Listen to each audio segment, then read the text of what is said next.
행복한 수업을 위한 프레지 활용 연수.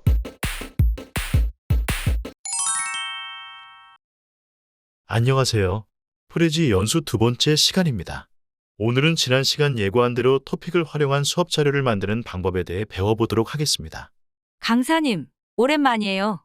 저번에 배운 프레지의 줌 범위 기능을 활용해서 수업을 진행해 봤는데 괜찮았어요. 역시 대단하십니다. 줌 범위 기능을 어떻게 활용하셨나요? 이제 곧 중간고사잖아요. 교과서를 정리할 내용이 있어서 교과서 PDF 파일을 활용한 수업을 해봤어요. 교과서 PDF 파일을 활용하시다니 대단하십니다. 수업에 활용한 자료를 한번 볼 수 있을까요? 좀 부끄럽긴 하지만 살짝 보여드리겠습니다.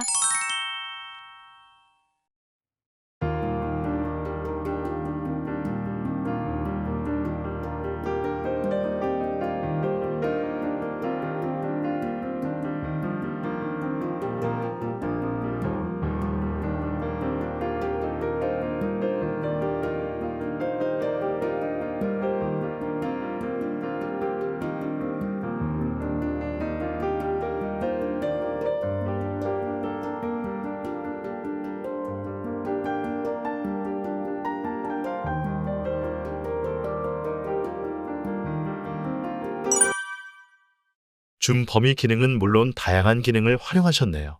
훌륭합니다. 하하! 칭찬을 들으니 기분이 좋네요. 오늘은 토픽에 대해서 배운다고요? 네, 오늘은 토픽의 기본 구조를 이해하고 토픽을 활용한 간단한 수업 자료를 제작하는 방법을 알아보도록 하겠습니다. 토픽은 언제 어떻게 활용해야 하나요? 활용 방법은 선생님들의 수업 내용과 선생님들의 창의적인 아이디어로 얼마든지 달라질 수 있다고 생각합니다. 토픽의 기본적인 구조를 이해하면 활용 방법에 대한 다양한 아이디어를 얻을 수 있으리라 생각합니다. 제가 줌 범위 기능으로 교과서 정리를 한 것처럼 말이죠. 네, 정답은 없습니다. 프레지가 항상 만능도 아닙니다. 수업 내용과 아이디어에 따라 적절하게 활용하시면 될 것 같습니다. 우선 빈 템플릿을 선택합시다. 지난 시간에는 미리 주어진 토픽을 삭제했지만 오늘은 지우지 않고 토픽의 구조와 특성을 알아보도록 하겠습니다. 이 부분의 명칭을 순서창이라고 명명하기로 하겠습니다. 지난 시간 중 범위 때에 이미 확인했지만 순서창은 화면이 전환되거나 새로운 내용이 추가되는 순서를 보여줍니다. 순서창의 토픽을 클릭해 볼까요? 원 안으로 화면이 줌되면서 새로운 원들이 보이네요. 큰 원 안에 숨겨져 있던 이 원들을 하위 토픽이라고 합니다. 하위 토픽이요? 토픽의 구조는 상위 토픽 안에 또 다른 하위 토픽이 있다는 점에서 마트리오시카를 떠올리시면 이해가 쉬울 것 같습니다. 마트리오시카요? 그 러시아 인형을 말하는 건가요? 네, 맞습니다. 큰 인형 안에 같은 모양의 작은 인형이 연속해서 있는 형태가 비슷합니다. 그럼 하위 토픽 안에 또 다른 토픽을 추가할 수 있다는 말씀인가요? 잘 이해하셨네요. 하위 토픽을 클릭해 봅시다. 여기에서 원형 토픽을 추가해 봅시다.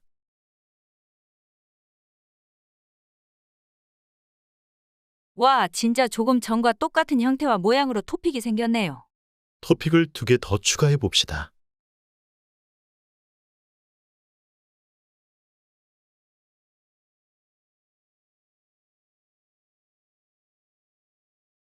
와, 토픽을 추가하면 자동으로 그 크기와 배치가 정리되네요.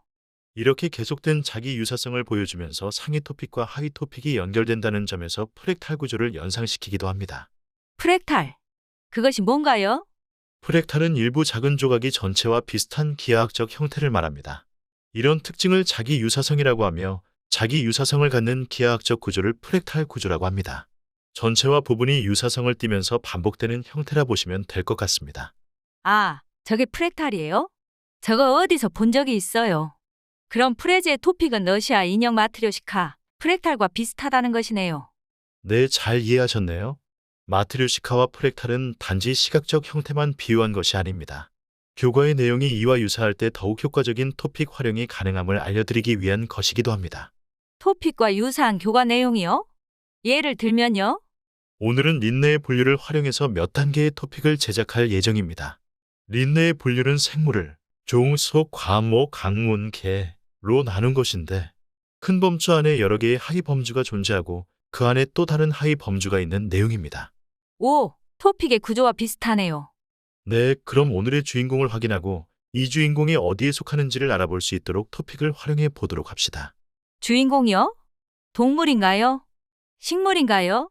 오늘의 주인공은 개입니다. 아따 귀엽네요. 그럼 개는 린네에 분류해서 어떤 위치에 있는지 확인하는 수업 자료를 만드는 것인가요? 네, 맞습니다. 같이 만들어 보시죠.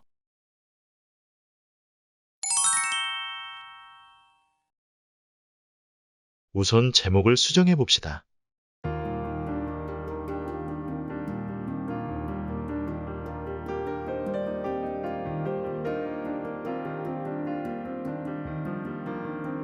그리고 화면 가운데 있는 큰 토픽의 텍스트를 선택해 봅시다.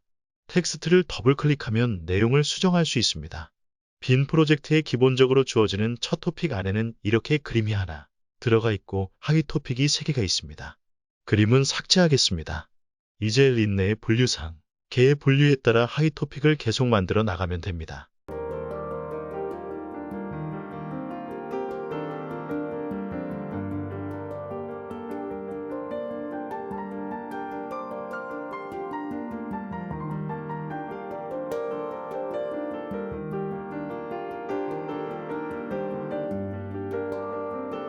그런데 하위 토픽을 추가하시다 보면 아마도 토픽 제목과 토픽 내용의 텍스트 설정이 영어로 바뀌는 것을 확인하실 수 있을 겁니다. 일일이 글씨체를 바꾸어서 수정할 수 있지만 특정 설정으로 세팅된 하위 토픽을 복사, 붙이기 하는 것도 가능합니다.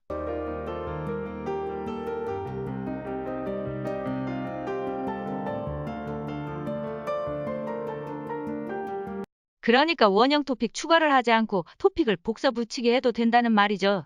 네, 복사 붙이기를 하셔도 똑같이 토픽이 자동 배치되는 것을 확인하실 수 있습니다.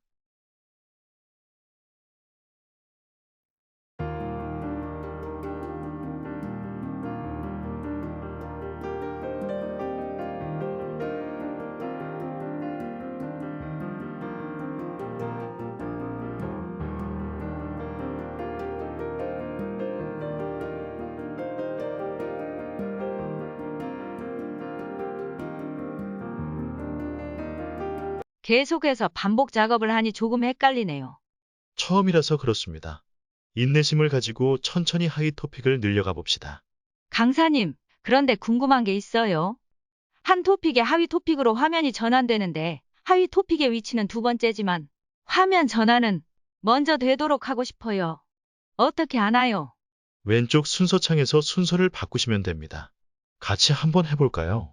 마지막 하위 토픽의 화면 전환 순서를 바꾸어 봅시다. 개가 두 번째 위치에 있어서 자동으로 두 번째로 화면 전환이 됩니다.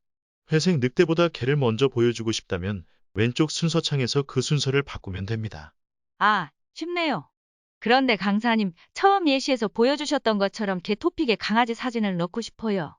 그럼 적절한 사진을 2장 준비해 볼까요? 그리고 추가 이미지에서 사진 2장을 불러옵니다.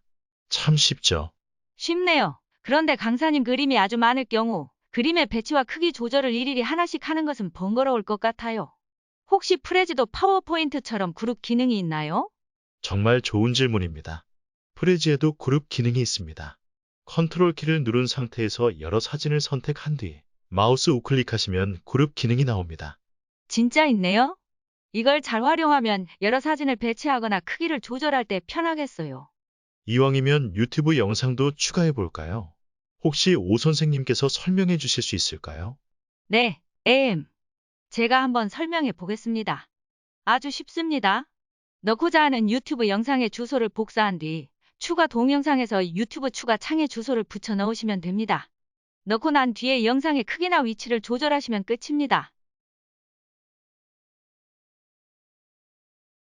당연히 영상도 애니메이션 기능을 추가할 수 있습니다.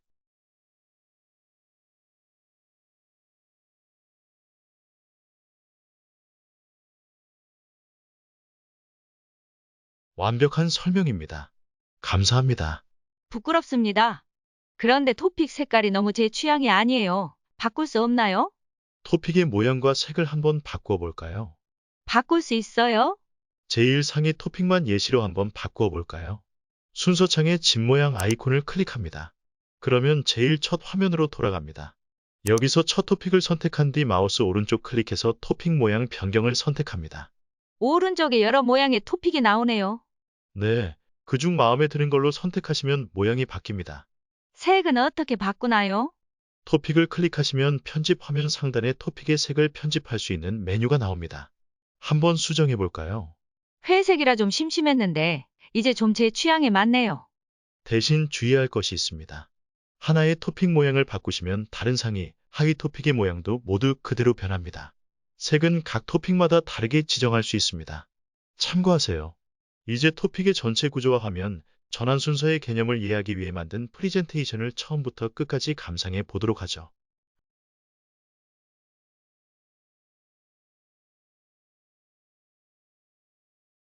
아, 이렇게 그림으로 보니까 조금 이해가 되네요. 저 전환의 순서를 참고해서 수업 자료를 만들어야겠네요.